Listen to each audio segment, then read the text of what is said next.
Thank you, everyone. I know that the keynote was running a little bit longer, so TIAC has asked to just take a couple of, just maybe a minute, see if anyone, if a few more people want to join us. So thank you to those of us that have joined us. I'm Scott Beck with Destination Toronto, and with me is Drew Franklin, also with Destination Toronto. We are, looks like, got some more people joining us now, so this is great. I think we can go ahead and we'll get started with the session. So I want to start by thanking TIAC for giving us the opportunity to talk about the value of meetings and maybe a new perspective on how we talk about the value of meetings. So I wanted to do this sort of as a chat between myself and Drew. And so to get us in the right context, I wanted to ask Drew to sort of give us a little background, give us a little bit of a sense on your tenure at Destination Toronto and sort of how you look at the world. So Drew, the floor is yours to tell us a little bit about you and what you do for Destination Toronto. Thanks very much, Scott. I appreciate you having me today.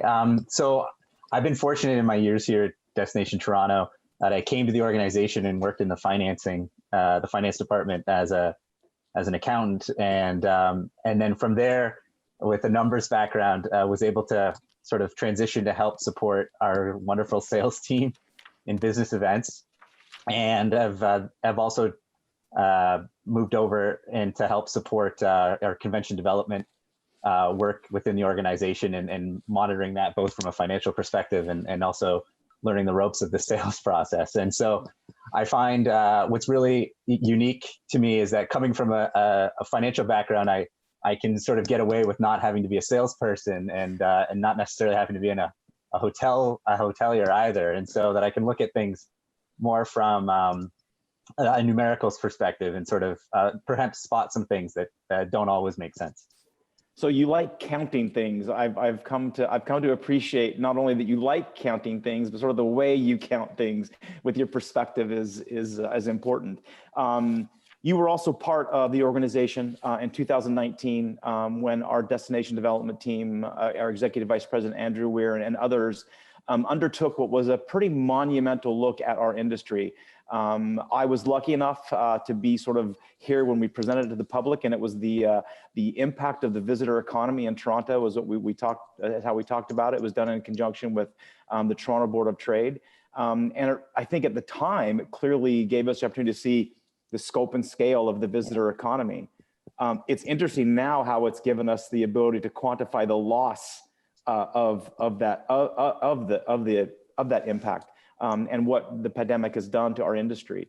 One of the subsets of that study was clearly the value of meetings and how we looked at it. So I'm going to start to share my screen now so we can jump in to sort of the meat of what we want to talk about today.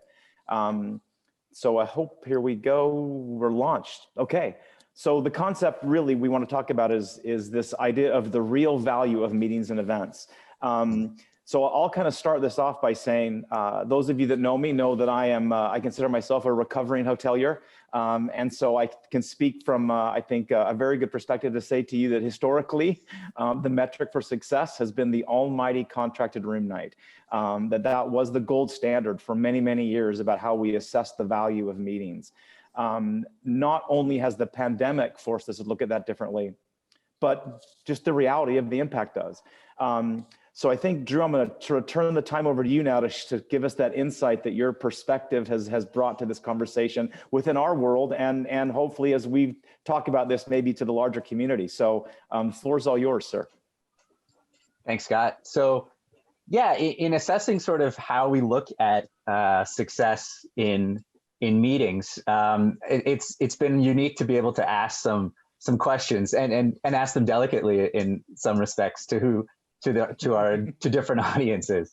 But if you know, there's just examples that don't seem to add up from a numbers perspective from my standpoint. And you know, we've got an example here of a great client who came in 2011, brought 7,000 attendees, contracted 34,000 room nights, but then they came back in 2017 and they brought 8,300 attendees, or attracted 8,300 attendees, I should say. And they only contracted 23,000 room nights. And so from a contracted room night standpoint, this doesn't seem like it's going in the right direction. And I don't know if we would evaluate necessarily success on that trend. But from an attendee standpoint, there's some interesting things happening there, you can see. And so, I think, again, evaluating success on contracted room nights in this event, in this situation where they're declining, it can present as if it wasn't as successful as it potentially was. And again, if we look at the impact of how contracted rooms can be evaluated for success, I might point us towards another case that we have here available. And that is, this client came in 2018, and they brought 26,000 attendees. 40% of those came from overnight. Overnight attendees are vitally important, but they didn't contract any room nights. And so from a contract standpoint, this seems to be an utter failure. And so I feel like we're missing, like something just seems to be missing in this puzzle. It's just, how can we say that this event doesn't have the same value as an event that contracted 10 room nights potentially? It's just, there's something missing here. And I think that if we sort of look at the impacts that it had in the destination, I mean, we can see that for the week they were here, room demand was up 12%. And that we also saw occupancy grow 15%. That's year over year. So the same week from the last year, it grew 15%. And then RevPAR was even greater at 30% higher than it was. So there was a clear impact of bringing 26,000 attendees, 40% of which came and stayed overnight, but they just didn't contract. And so I think that something just doesn't make sense in some respects. And I think it's that if we can draw back to what you mentioned earlier, Scott, the visitor economy study that we conducted, it's because when we talk about contracted room nights, we can kind of get into a position where we're only talking about a small piece of a larger picture. And so, again, you can see here where visitors will spend. Yeah, and that is a significant impact in our destination. It's vital. It's so important. But you can see here, it's only part of a larger picture. And so if we can, we can look and we can see the impacts of food and beverage has a huge impact, and retail, the people that come and they shop, or they come and they go to shows and entertainment, and then how they get here, how they get around the city, how they consume the destination. Those have greater, that has just a greater impact than the slice of pie that comes if we continue to look at contracted rooms. And again, just it's a slippery slope in some respects too on contracted rooms, because at the end of the day, when you're evaluating performance after fact, you're looking at how many rooms actually got filled from those contracts. And it's difficult to sort of look at that pie and then potentially look at even a smaller piece of pie when it comes to actually people who actually stayed in those attend as the sole evaluator of performance in meetings. And so if we can go back to the first examples we have, we can kind of see how we can look at this potentially in a different way. So again, 2011, 7,000 attendees, 34,000 contracted room nights, very successful event, ultimately had an economic impact to the destination of about $12 million. That's fantastic. That's a great piece of business. And now again, 2017, maybe not as successful contracting rooms, but attracted more attendees. We look at the economic impact of these numbers, and it's astounding. It's $20 million. The growth over 6 years is pretty great. And, we've attracted more to the destination, and the pie just got bigger there. And there's just so much more impact in the destination when we evaluate it through other metrics, not just contracted rooms. And so another great example is going back to the second example we had, where we saw room demand go up, we saw occupancy go up, we saw RevPAR go up, and we didn't see a single signature on a contract with our hotel partners. But 26,000 attendees, 40% of which stayed overnight, drove massive economic impact to our destination, valued at about $52 million. And so it's just, in consideration, just how impactful meetings really are, not necessarily always through the one lens of contracted rooms. And so I think if we look at it as a broader picture, Scott, we can talk about how these impacts work. If we're looking at the real value of meetings, we are looking at attendees and attendance that comes to these events. And those attendees can help drive room demand, which has an impact in those traditional metrics that we absolutely track, because they're vital to understanding how important our visitor economy is. But there's other aspects to it. And one is that attendance also drives economic impact as a greater value to your destination. And so, Scott, I appreciate you letting me sort of get on my soapbox here and sort of talk about evaluating performance on these events. But there's an extra piece of the puzzle here that I haven't elaborated on. So I'll throw it back to you to continue the discussion if I can. Thanks. I do want to sort of maybe put you on the spot just a little bit more, though, before we go there, because I think a couple of things. What I heard was this idea that it's not just one single part of the visitor spend that should dictate the value of the meeting. There really is a multifaceted impact, and we should be looking at that in a much broader sense. This idea of value is, estimating the monetary worth of something. So the lessons you learned from the visitor economy study, what was the single sort of biggest aha moment you had as you began to look at how to count the value of meetings differently? Well, I think there's a lot of aha moments. I think you expanded. I think you said it really accurately earlier. Is just the study really sort of illuminated how great the ecosystem is on the destination side and just with tourism and hospitality in general. And before we even talk about meetings, it's how big the impact is. And I think that an aha moment another aha moment, obviously, again, is looking at those individual pieces that and just how they all sort of fit together and just the general impact that they can have for a destination. And I love that you called out the significance of the impact in the hotel spend. Organizations like ours are inextricably connected to the hotel community. I wear it as a badge of honor that I'm a recovering hotelier. I don't ever want to give the impression that we don't understand that room night component is a very important benchmark and a very important part of the process. But what I've heard you say over the last 10 to 15 minutes is it's bigger than that. And I think the other part of this that I think has become really impactful as we've begun to talk about this within our community is this idea that the value is not just monetary. There's also another, as you said, piece to this that is incredibly impactful. And that is that the idea that these meetings also bring an element of economic development with them. There is a rock star in our industry. I knew him when I was not part of the Canadian DMO world. His name is Rick Antonsen, and he spent many years in Vancouver as the president and CEO of Tourism Vancouver and was a champion of champions for our industry. And he had a statement that I thought was very reflective of this idea of how it comes together. And that is that, tourism is the first date for economic development. It's really easy for someone to come to your community for an event or a meeting.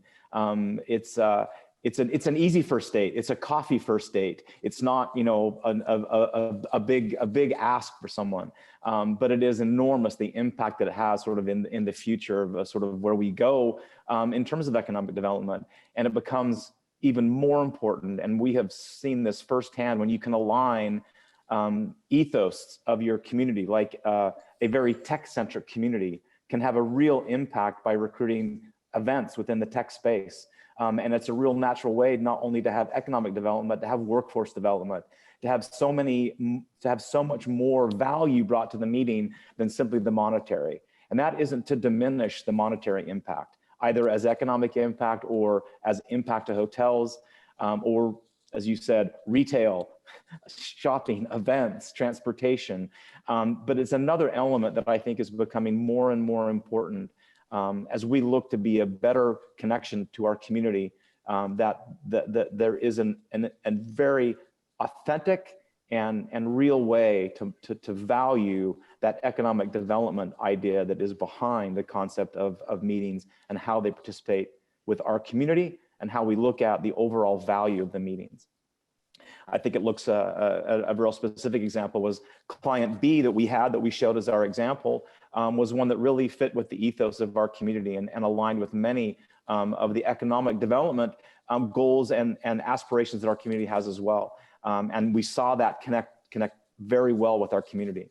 And so I think that our closing thought before we go to some Q&A, we hope there is some Q&A. We have about 10 minutes left for some Q&A. Was this idea that the attendee, the visitor, is really at the heart of this new way to evaluate it. That it's not just about where that attendee stays, but how that attendee interacts with your community. This was another, I think, very inspirational concept that was put forward by some work that Mara Gass did in Texas recently. And this idea is if where people like to visit is where people like to live, where people like to live, people like to work. And it's a really great way to demonstrate the potential impact that a visitor has far beyond just the hotel room block and far beyond just the economic impact, but how to make the community actually a more important place. So I think what we wanted to sort of leave everybody with was this closing thought that it's really not hotel rooms that spend money in our communities.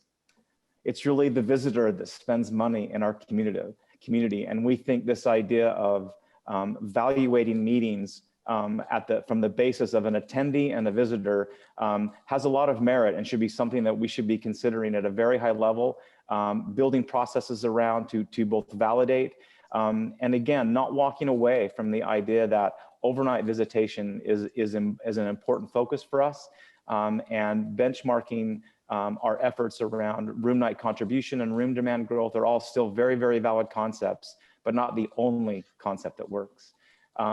Before we go to Q&A, Drew, is there anything that you wanted to add to the closing thought?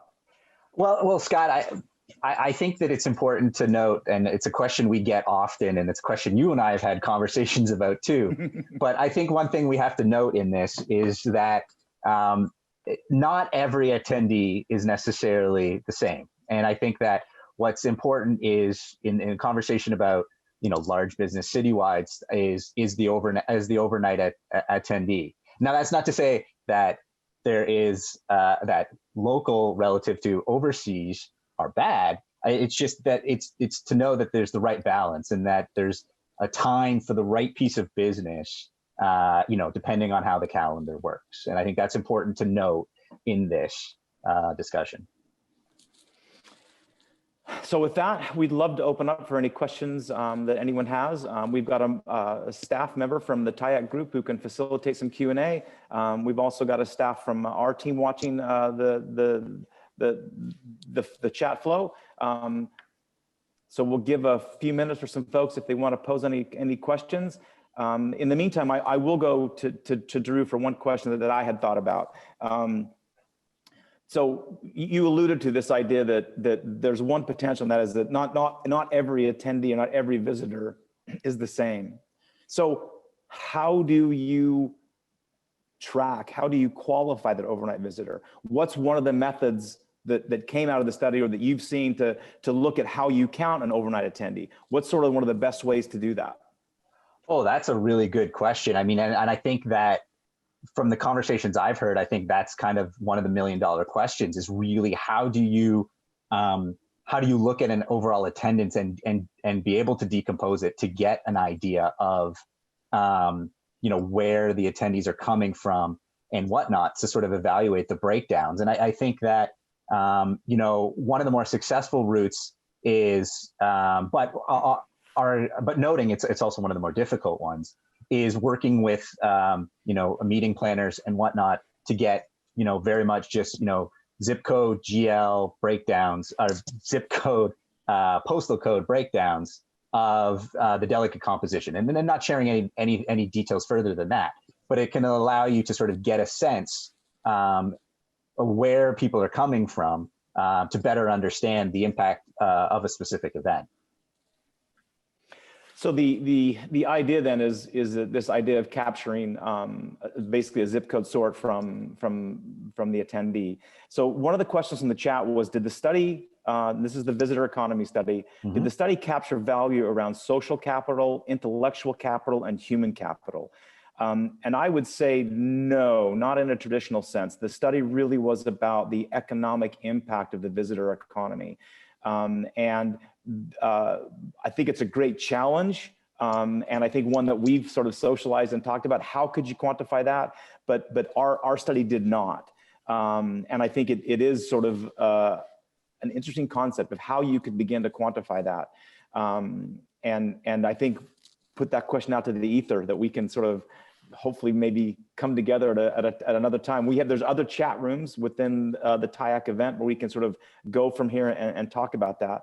I think the other thing that we should probably highlight is that while the visitor economy study was very robust in terms of its perspective of the visitor economy in Toronto, Drew, you've been a champion, and we've really refined the use of another tool around the event space, and that's the economic impact calculator that we do in collaboration with Destinations International. So give us a little bit about what that looks like, what that economic impact calculator is. Yeah, thanks very much. I appreciate it. So, Scott, I'm gonna just note one thing, that the Destination International Event Impact Calculator is something that we can often fall into in terms of how we're evaluating impacts. But good point.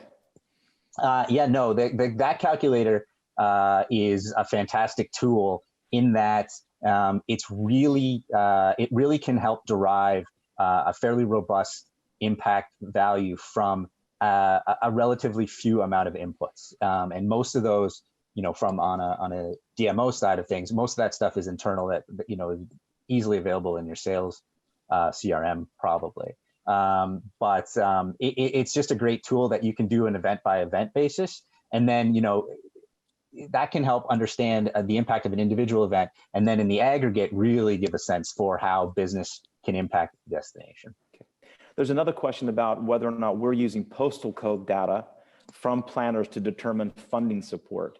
Right now we are not using postal code data for future funding commitments. We are building a model whereby we can look at the attendee and their generation of room demand that we will use to evaluate future incentives.